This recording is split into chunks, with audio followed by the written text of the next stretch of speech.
Assalamualaikum warahmatullahi wabarakatuh. Sebelum saya akan membahas materi pada video kali ini, izinkan saya untuk memperkenalkan diri terlebih dahulu.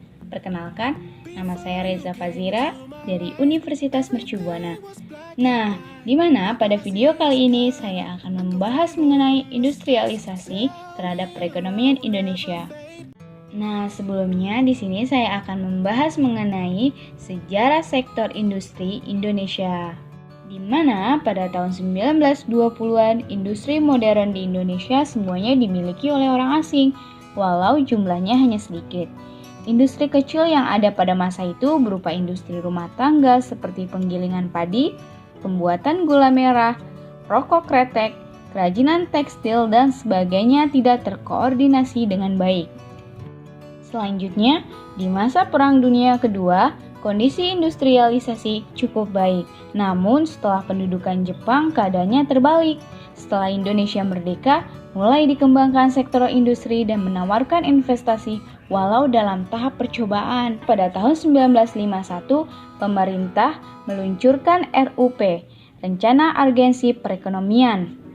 Dan pada tahun 1957, sektor industri mengalami stagnasi dan perekonomian mengalami masa teduh. Pada tahun 1960-an, sektor industri tidak berkembang. Nah, selanjutnya, apa sih industrialisasi ini?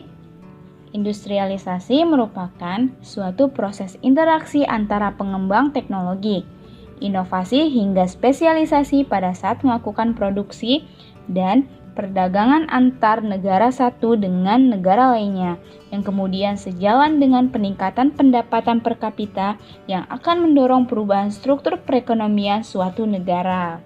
Pembahasan mengenai kebijakan industrialisasi, di mana kebijakan pertama, dirombaknya sistem devisa, yang kedua, dikuranginya fasilitas khusus yang hanya disediakan bagi perusahaan negara, dan kebijaksanaan pemerintah untuk mendorong pertumbuhan sektor swasta bersama dengan sektor BUMN. Yang ketiga, diberlakukannya Undang-Undang Penanaman Modal Asing. Selanjutnya, pembahasan mengenai macam-macam atau jenis industri berdasarkan produktivitas perorangan. Yang pertama, industri primer. Kedua, industri sekunder. Dan yang terakhir, industri tersier. Ini pembahasan mengenai strategi pembangunan sektor industri.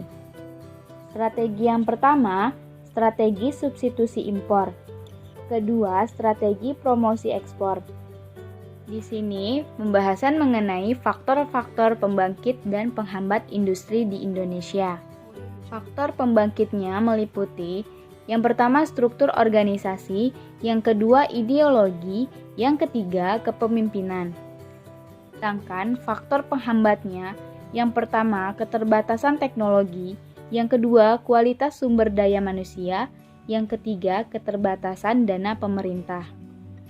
Permasalahan pembangunan sektor industri di Indonesia terbagi menjadi dua, diantaranya permasalahan internal dan permasalahan eksternal. Permasalahan internal meliputi lemahnya sarana dan prasarana, kesenjangan pembangunan daerah, ketergantungan impor, sedangkan permasalahan eksternal meliputi isu globalisasi dan liberalisasi ekonomi, kesepakatan internasional.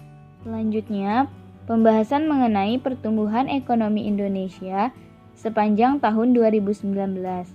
Di mana pertumbuhan industri pada tahun 2019 hanya mencapai 5,02%, ditinjau berdasarkan lapangan usaha.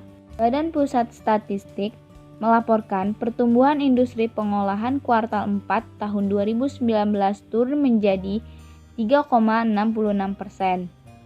Dibandingkan kuartal 3 tahun 2019 menyentuh 4,14%. Secara kumulatif, industri pada tahun 2019 pengolahan hanya tumbuh 3,8%.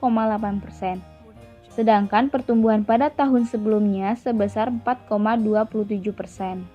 Karena industri pengolahan mengalami penurunan cukup tajam dan ini menjadi penyebab pertumbuhan ekonomi 2019 hanya 5,02% karena peranan sektor ini sangat penting.